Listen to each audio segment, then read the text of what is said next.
Welcome to the secret history living inside your aquarium. This is Alex Williamson, and yeah, you guys have seen my pea puffers, Indian dwarf puffers, as some people call them. You've seen them eat snails before.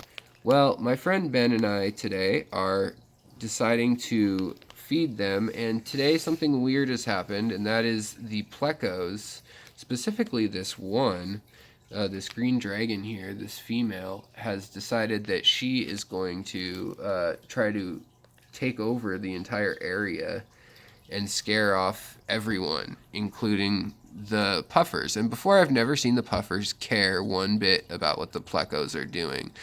But the plecos today all seem very interested. Maybe it's the one we pre-cracked, the snail that woke them up. And then also we have the crebensis also hunting with them. Here we've got another puffer that just struck that snail there. So I just need to be careful to not bring in the camera too tight or make loud noises like I just did, but wait and watch these two, the dynamics of the puffer and the pleco.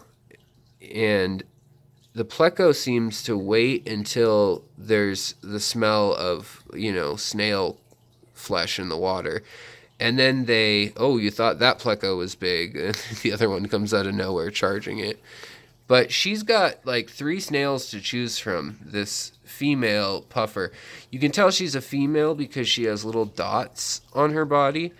If they have that little, it looks like someone took a pencil and just polka dotted them, you can tell, wow, that pleco is attacking guppies. What gives?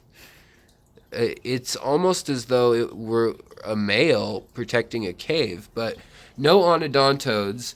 This pleco's probably not old enough to breed, and she definitely has the teardrop body instead of an elongated male body, but she doesn't have the whiskers, the onodontodes. Now, the other fish in here, everyone seems to be interested in eating shellfish tonight. I don't know why, but we've got other plecos just kind of lurking, waiting to see how it all shakes out. We've been here over 20 minutes waiting and watching what's going on. My buddy Ben and I. Hey, shirt on today. Oh, yeah. He has a fish shirt on today. The circle of life with a Native American twist on it. So, is she gonna finally chill and eat? 2 of them right there. Oh yeah, there's 2. 3 right there. 3 in the picture now. And some cribs, which are very surprisingly similar looking. I can see how baby cribs and plecos have infiltrated each other's groups of fry with their kind of cuckoo setup, like cuckoo bird setup, where they allow another fish to raise their young, even though they're not from the same place in the world whatsoever.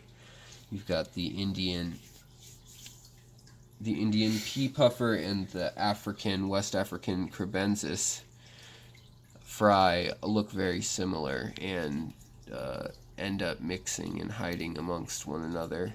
Looks like the cribs are, even the male adult crib is back in here also, but he is so flinchy that even motioning towards him, and now we got another puffer coming in down in that area, but here comes the male. Okay. You can see his eye, and he's the biggest fish in this tank. He is a crebensis pulcher hybrid Nigerian red, and the other odd thing that I'm going to mention again, this isn't the biggest pleco here. This is the second biggest pleco, and it is hovering over the shellfish as though that were a normal snack for it, and it is not. Now, normally I will see these pea puffers. Oh, there it goes. You see that? The flesh is out now. Is it going to go for it again quickly? Yep. So it's ripping off pieces of that snail right there. And, it's going into the shell. Now, that snail is going to retreat. And so their usual tactic of going inside or hitting the coil. Yeah, see, now that snail has gone back in and it basically ripped chunks out of it. And that pleco is waiting for the pea puffers to smash the shell. And I think maybe what we're seeing, why it's taking so long as the female pea puffer chases away the males, maybe what's taking so long is the pea puffers seem to know that if they crack the seal, so to speak, if they open the bottle or the food, then all the other fish are going to swarm in and want some of the buffet. That actually would make sense considering what's happened with some of the other, some of the first eaten were the ones that the pea puffers cracked or we pre-cracked, and then the plecos would just go right over and suck them up. So yeah, the pea puffers, they lost a couple meals actually. There were some snails we dropped that got caught up here. And then there's one that got caught in the back that the large male crebensis was eating. Yeah, and so here, that's the female puffer, and she's chasing away the male puffers. And while she did that, one of the small plecos moved in to eat again. Now, they haven't been actually eating. Oh, and then we've got the Aeneas corridora, the one lone corridora, the ghost in the darkness. And now the puffer's coming back. It's the big female pea puffer.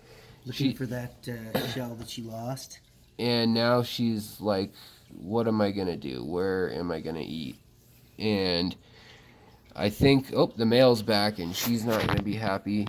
And there she comes now. She's going to look at this. Is she ready to eat, though? I don't know. Ben and I were just discussing that we think it's likely that since these snails are like in a completely submissive state, they're hiding tucked in their shell, that she knows that they're just going to stay right there. And there's no point in eating them all unless she's super hungry, which she's clearly not super hungry. But right now we're going to see her try to take a nip, I think, out of... No, maybe not. But as I said earlier, you can see her spots really well. And those little spots are definitely what helps you distinguish a female versus a male pea puffer. And she's got more food back in there in the form of tiny shells, but sometimes the tiny shells are actually denser. Like a little teeny sphere shape is harder for them to crack than a medium-sized one. And I don't see the baby cribs hanging out down here quite as much as at first. But the actual endlers are coming in and eating, I don't know, something out of the water near those snails. So it looks like, I don't know, we could probably spend, oh, there she goes. She just smacked that other one again.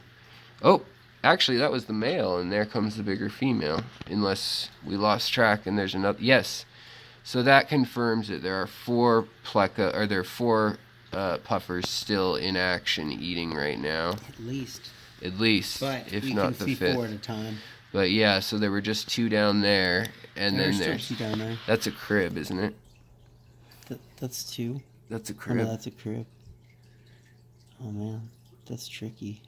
But there's 2 pleca, or there's two pea puffers that were just down there. There was a little male that she chased away, and then 2 more were just fighting up above. So There's one right up there.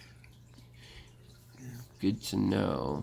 And of course, I just planted this hydrocotyle verticillata, that little toadstool-looking green plant, and in all my tanks, without fail today, everybody has been either eating next to them or digging them up for some reason or eating the roots. Wow, look at these Pea Puffers Fight. That was a moment of drama. They're very dramatic creatures. So, alright guys, well, I don't know how long to film and commentate, but it's just kind of interesting to see the plecos so concerned with these fish. The fact that these fish have a meal in many places, like there's snails all over the place right now, including I think maybe even a couple that were just already out and about. And they're funny to watch the females scare off the males. But I think that she just wants to see that they're in her territory, and when they try to move out of the territory, then she'll crack their shell, and when she cracks their swim bladder, that immobilizes a snail from floating away, because snails, you think of them as moving slowly, but they actually can release an air bladder or fill an air bladder gradually, and they can then float up to the top or drop straight to the bottom like ballast on a submarine. And then they also crawl glued down to the bottom where nothing can get them unless they're squishy parts sticking out. So granted, there's not any squishy part exposed in these snails. That one that she's looking at now, it has no foot left where it eats and everything. Like, that got ripped off by the other puffer. So now we've got all these plecos waiting right here, and they want her to crack the shell, and she's just not cracking the shell. She could, I mean, she should be taking a chomp out of it right there where my fingernail is, and that would open it up, and then she could eat it. But leaving it upside down like that and ripping off its foot, basically, it's not going anywhere, and so she can keep it as a meal. Now, these fish, before I go, this is their traditional little graveyard, and there's actually 1 or 2 live snails still hiding here, so she may have kept some, and that's why she's not being so, she's not eating them all. Sometimes they'll eat in a hurry. But that's why maybe they're not so concerned with the pace of eating things, is because of this bounty of shells over here. But I'm surprised that the plecos aren't scrounging over there in that case. Just these Pea Puffers are moving now. And the crebensis babies are also moving so that they can try to get some food out of the cracked snails. Cribs really love snails, but they don't have a beak to open them with. So everybody's waiting on the pleco, or the, man, I keep saying pleco, I mean Pea Puffers. Everybody's waiting on these Pea Puffers to crack open the bottle for the party to start. And you can see that this snail has gotten flipped over, and so if it starts traveling again on whatever it has left, I don't know, half a foot, there's the male crebensis coming out. He'll gladly steal anything that he can eat. And the baby cribs, these little guys, they're doing quite a bit of eating. Even if it's like the shell, they eat it, just not knowing what's going on. But that broken snail shell over there, the red one that you guys can probably see, the little babies have been picking on that for a while now. So, all right, guys, if you like to see this National Geographic drama unfolding in the tank, it happens with all the different species, but you know, puffers happen to be one of the more fun ones to watch, one of the more entertaining ones. Please like, subscribe, share, let me know your experiences. That was pretty crazy. That pleco just darted under this dirt. I've never seen him do that. Oh, there he comes again, chasing the puffer. So weird. I haven't seen them this viciously adversarial to one another either. I think he's just pissed off because she won't open his can of snail. Or will she? Right here. Nope.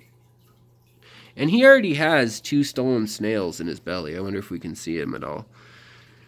And she could really take a peck out of him with her beak. But you can actually, yes, you can make out one of the snails, or you could there for a second in his belly. Small snail. All right, guys. I'm going to call it a day on filming all this. There's lots of videos out there of watching puffers eat, and my buddy Ben had come over, and we just wanted to watch them eat, and I thought I'd give you a rather slow play-by-play of some new activity and behavior in the tank. Maybe the plecos just need some fresh fruits and veggies or something. I don't know. Or maybe they need some protein more than normal.